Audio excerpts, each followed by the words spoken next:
सोचो, आप किसी दूर आकाशगंगा जा रहे हो, बहुत बहुत दूर। ये यात्रा इतनी लंबी है कि इसे पूरा करने में लाखों साल लग सकते हैं। लेकिन क्या हो अगर हम इस दूरी को कुछ ही पलों में तय कर सकें? अब सोचो, आप झट से वहां पहुंच गए, बिना किसी लंबी यात्रा के, बिना किसी रुकावट के। ये है वर्महोल्स का कमाल का वादा। वर्महोल्स, जो ब्रह्मांड के दो दूरस्थ बिंदुओं को जोड़ते हैं, एक शॉर्टकट की तरह काम करते हैं। वर्महोल्स मतलब ब्रह्मांड के शॉर्टकट। ये शॉर्टकट्स हमें समय और स्थान की सीमाओं को पार करने की अनुमति देते हैं। ये स्पेस और टाइम के फैब्रिक में सुरंगें हैं। कल्पना कीजिए, एक सुरंग जो आपको एक पल में ब्रह्मांड के एक कोने से दूसरे कोने तक ले जाती है। क्या ये शॉर्टकट्स सच में हो सकते हैं? वैज्ञानिक इस पर शोध कर रहे हैं और कई सिद्धांत बताते हैं कि वर्महोल्स संभव हो सकते हैं। चलो वर्महोल्स की अद्भुत दुनिया में देखते हैं। ये हमें न केवल ब्रह्मांड के रहस्यों को समझने में मदद कर सकते हैं, बल्कि भविष्य की अंतरिक्ष यात्रा को भी बदल सकते हैं। वर्महोल्स आइंस्टीन के जनरल रिलेटिविटी थ्योरी से आए हैं। यह थ्योरी कहती है कि ग्रेविटी कोई फोर्स नहीं है, बल्कि स्पेस टाइम का कर्व है। बड़ी चीजें अपने आसपास के स्पेस टाइम को मोड़ देती हैं। यही कर्व हम ग्रेविटी समझते हैं।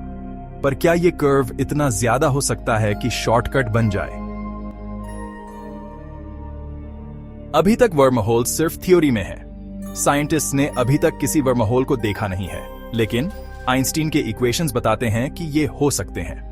इस बात ने फिजिसिस्ट्स और SIFI वालों को बहुत एक्साइटेड किया है। ब्रह्मांड के इतने दूरियों को पलक झपकते पार करना, सोचो कितना कमाल होगा। एल्बर्ट आइंस्टीन ने हमारे ब्रह्मांड को समझने का नजरिया बदल दिया। उनकी सोच और उनके सिद्धांतों ने विज्ञान की दुनिया में क्रांति ला दी। आइंस्टीन का काम केवल उनके समय के लिए महत्वपूर्ण नहीं था, बल्कि यह आज भी वैज्ञानिकों और शोधकर्ताओं के लिए प्रेरणा का स्रोत है। उनका जनरल रिलेटिविटी थ्योरी 1915 में आया, जिसने ग्रेविटी को नए तरीके से समझाया। इस सिद्धांत ने यह बताया कि ग्रेविटी कोई फोर्स नहीं है, बल्कि यह स्पेस टाइम के कर्व का नतीजा है।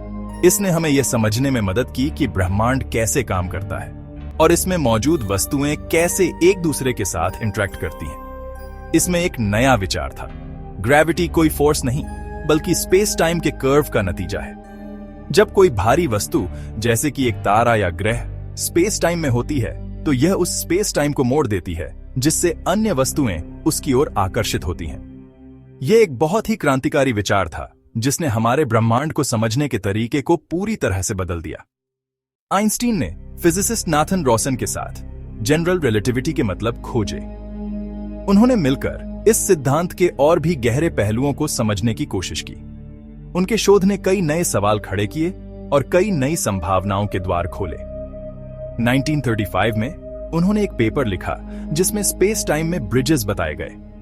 इस पेपर में उन्होंने यह विचार प्रस्तुत किया कि स्पेस टाइम में ऐसे पुल हो सकते हैं जो दो दूरस्थ स्थानों को जोड़ते हैं। यह विचार बहुत ही अद्वितीय और रोमांचक था, जिसने वैज्ञानिक समुदाय में हलचल मचा दी।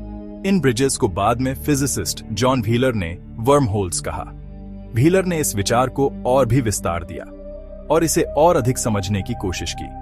उन्होंने यह समझाने की कोशिश की कि ये वर्महोल्स कैसे काम करते हैं और इनका ब्रह्मांड में क्या महत्व हो सकता है। ये सुरंगें दो दूर जगहों को जोड़ती हैं। यह विचार बहुत ही रोमांचक था, क्योंकि यह हमें यह सोचने पर मजबूर करता है कि क्या हम वास्तव में ब्रह्मांड में कहीं भी जा सकते हैं, अगर हम इन वर्महोल्स का उपयोग कर सकें। यह विचार विज्ञान कथा में भी बहुत लोकप्रिय हुआ और कई कहानियों और फिल्मों का आधार बना। ये थियोरेटिकल सुरंगें स्पेस, टाइम और ग्रेविटी के कॉम्प्लेक्स कनेक्शन से बनती हैं। यह विचार बहुत ही जटिल है और इसे पूरी तरह से समझना अभी भी वैज्ञानिकों के लिए एक चुनौती है। लेकिन यह विचार हमें यह सोचने पर मजबूर करता है कि ब्रह्मांड में और भी कितने रहस्य छिपे हो सकते हैं। सोचो, स्पेस टाइम एक चादर है। यह चादर बहुत ही लचीली है और इसमें कोई भी भारी वस्तु एक गड्ढा बना सकती है। यह गड्ढा स्पेस टाइम के कर्वेचर को दर्शाता है और यह बताता है कि ग्रेविटी कैसे काम करती है। कोई भारी चीज जैसे तारा इस चादर में गड्ढा बनाती है। यह गड्ढा अन्य वस्तुओं को अपनी ओर आकर्षित करता है और यह बताता है कि ग्रेविटी कैसे काम करती है। यह विचार बहुत ही सरल है, लेकिन यह हमें बहुत ही गहरे और जटिल सिद्धांतों को समझने में मदद करता है। वर्महोल असल में दो ऐसे गड्ढों को जोड़ने वाली सुरंग है जो स्पेस टाइम में शॉर्टकट बनाती है। यह सुरंग हमें यह सोचने पर मजबूर करती है कि क्या हम वास्तव में ब्रह्मांड में कहीं भी जा सकते हैं अगर हम इन वर्म होल्स का उपयोग कर सकें। यह विचार बहुत ही रोमांचक है और यह हमें ब्रह्मांड के और भी रहस्यों को समझने के लिए प्रेरित करता है। एक कागज लो, अब इसे आधा मोड़ो। यह कागज स्पेस टाइम है और मोड़ वर्म होल है। कागज पर चलने वाली चींटी एक तरफ से दूसरी तरफ मोड़ से जल्दी पहुंच सकती है, बजाय पूरे कागज पर चलने के। यह एग्जाम्पल आसान है, पर वर्म होल समझने में मदद करता है। लेकिन वर्म होल्स सिर्फ स्पेस में 2 डायमेंशनल मोड नहीं है। ये स्ट्रक्चर्स 3 डायमेंशंस में एग्जिस्ट करते हैं और थियोरेटिकल फिजिक्स में एक महत्वपूर्ण भूमिका निभाते हैं। ये कॉम्प्लेक्स डायनामिक स्ट्रक्चर्स हैं जिनका एक एंट्रेंस और एग्जिट होता है, जिसे थ्रोट कहते हैं। ये थ्रोट एक टनल की तरह काम करता है जो स्पेस टाइम के 2 अलग अलग पॉइंट्स को कनेक्ट करता है। वर्म होल का शेप और स्टेबिलिटी कई चीजों पर डिपेंड करता है, जैसे उसमें मैटर और एनर्जी कैसे स्प्रेड है। अगर एनर्जी और मैटर सही तरीके से डिस्ट्रीब्यूट नहीं होते तो वर्म होल कोलैप्स हो सकता है। यह समझना जरूरी है कि क्या वर्म होल्स सचमुच पॉसिबल हैं। वैज्ञानिकों ने कई थ्योरीज प्रपोज की हैं, लेकिन अभी तक कोई डेफिनेटिव प्रूफ नहीं मिला है। फिर भी वर्म होल्स की स्टडी हमें यूनिवर्स के बारे में और जानने में मदद कर सकती है। वर्म होल्स की थियोरेटिकल मॉडल्स सजेस्ट करते हैं कि ये स्पेस ट्रैवल को आसान बना सकते हैं, जिससे हम डिस्टेंट गैलेक्सीज तक जल्दी पहुंच सकते हैं। लेकिन इसके लिए हमें एक्सोटिक मैटर की जरूरत होगी, जो नेगेटिव एनर्जी डेंसिटी रखती है। ये इक्वेशंस और मॉडल्स बहुत कॉम्प्लेक्स हैं और इन्हें समझने के लिए एडवांस्ड मैथमेटिक्स की जरूरत होती है।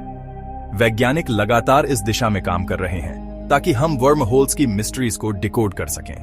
अगर हम वर्म होल्स को समझने और बनाने में सफल हो जाते हैं तो ये हमारी स्पेस एक्सप्लोरेशन कैपेबिलिटीज को एक नई दिशा दे सकते हैं। ये सिर्फ साइंस फिक्शन नहीं, बल्कि एक संभावित फ्यूचर रियलिटी हो सकती है। वर्म होल्स और ब्लैक होल्स का जिक्र अक्सर साथ होता है। दोनों में एक्सट्रीम ग्रेविटी फोर्सेस होती हैं। दोनों रहस्यमयी हैं, लेकिन ये दोनों अलग अलग चीजें हैं। वर्म होल्स को समझने में सबसे बड़ी मुश्किल एक्सोटिक मैटर है। ये थियोरेटिकल मैटर उनके स्टेबल होने के लिए जरूरी मानी जाती है। पर एक्सोटिक मैटर क्या है और ये इतनी जरूरी क्यों है? दिक्कत यह है कि साइंटिस्ट ने एक्सोटिक मैटर कभी नहीं देखी। अभी तक ये सिर्फ थ्योरी में है। कुछ थ्योरीज कहती हैं कि ये क्वांटम लेवल पर हो सकती है, पर इसे बनाना अभी हमारे बस में नहीं है।